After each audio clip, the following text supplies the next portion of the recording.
Yo, I'm Sick Fish Sticks and thanks for clicking on my video. I was going through my homepage on YouTube and kept seeing top 10 games of 2022 here, best games of 2022 there, and it made me think, where are the worst games of 2022? The Crossfires, the Overwatch 2s, and the Diablo Immortals of 2022. I thought I would take the pleasure and figure out which monstrosity games of vomit-inducing caliber we had thrown at our faces this year. If you're lucky, you might have dodged a few of these bad boys, and if you're as unlucky as I am, then my condolences. First monstrosity is Crossfire X, and on paper, Crossfire X was a game that should have worked, combining the already popular multiplayer shooter from Smilegate with a campaign created by Max Payne and Control developers from the Remedy Entertainment Group, so some heavy-hitting bad boys on the team. Crossfire X certainly seemed to have a lot going for it prior to its release. Unfortunately, the CSGO style game fell off the rails pretty quickly after fans got their hands on the game. Firstly, the game was stuffed full with microtransactions. Not to mention, the biggest issues with the Crossfire X was the launch with a ton of major issues. In addition to a variety of bugs, glitches, and connection problems, the multiplayer side of Crossfire X features sluggish controls on top of a lack of map variation. Crossfire X can trace its lineage back to the hugely popular PC shooter from 2007, Crossfire, but developer Smilegate has seemingly taken very little care in translating the success over to the new game. Nowhere is this more obvious than in the shooting mechanics themselves, which are some of the sloppiest and inaccurate I've ever gone into battle with. Aiming accurately is a painful ordeal, as your weapons sluggishly wiggle from place to place with almost no consistency. It's astonishing that a shooter could get something so fundamental as aiming so wrong in 2022. Worse yet, the game's anticipated campaign turned out to be just two annoyingly short-lived operations that feel more akin to a military shooter from the early 2000s with outdated UI, questionable AI, and a story worse than my childhood. Considering what I just said, I think it's fair that Crossfire X is among the worst games of the year and starts this video off on a high. Well, low, I guess. Next up on the worst game of the year, you guessed it, Diablo Immortal. Diablo Immortal. While the initial reveal of Diablo Immortal was less than ideal with the "don't you guys have phones, dude?" Do you guys not have phones? Yeah, you guys all have phones, right? The game itself seemingly found an audience as the launch drew closer, but then all the goodwill was lost when the release of the game, and rightfully so. The mobile-only title was reportedly made over $300 million since it launched over the summer, a staggering number that was largely due to the game's over-reliance on microtransactions and an idiotic gem system which was implemented for the sole reason of sucking your wallet dry. While many initially praised the gameplay, things soured pretty quickly for many players as they discovered the grind became much harder in the later stages and for those who didn't actually want to spend any money.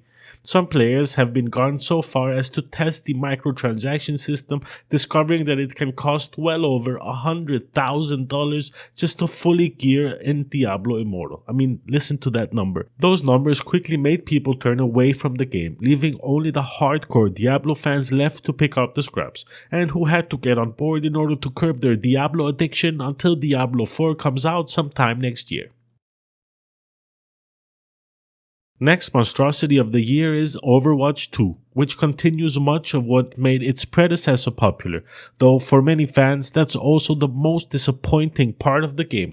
Overwatch 2 remains pretty much the same exact experience as fans remember, with criticism that it feels more like a massive update than a sequel, so it really should be called Overwatch 1.5. Some of the biggest changes, like going free to play and reducing team sizes from 6 to 5, had some growing pains with the community as well.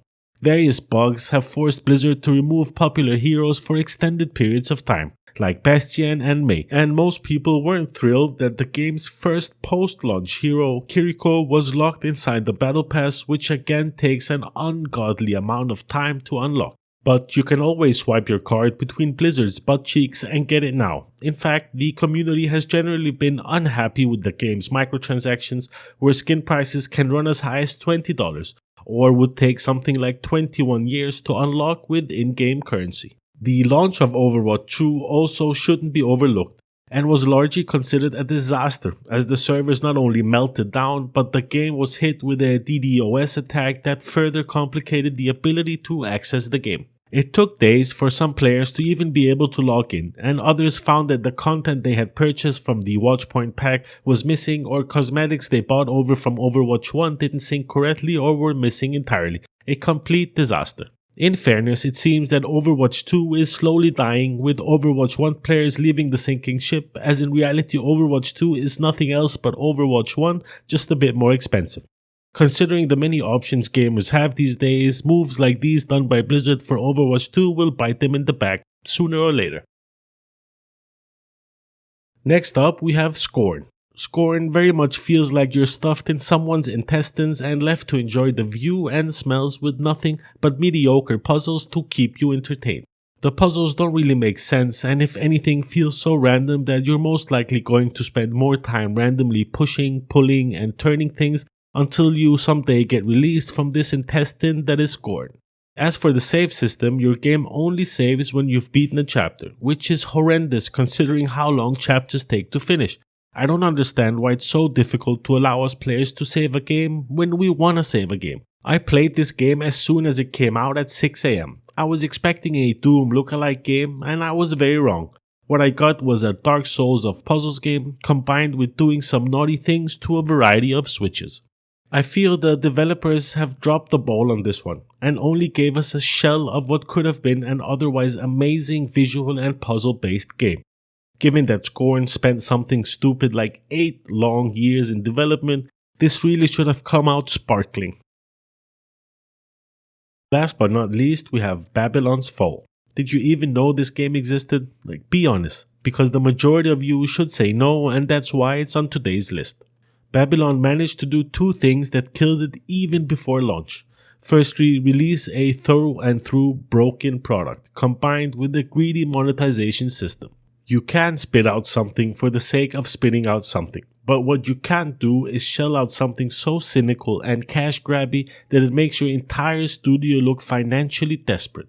Babylon's Fall was a monumental embarrassment for Platinum Games on an account of the game's failure to properly sell itself, explain its mechanics, explain its frequent recycling of assets, some of which were borrowed straight from Final Fantasy, and explain the generally dull gameplay it served to players. In many ways, Babylon's Fall feels like the generic store brand of a more famous game that came before.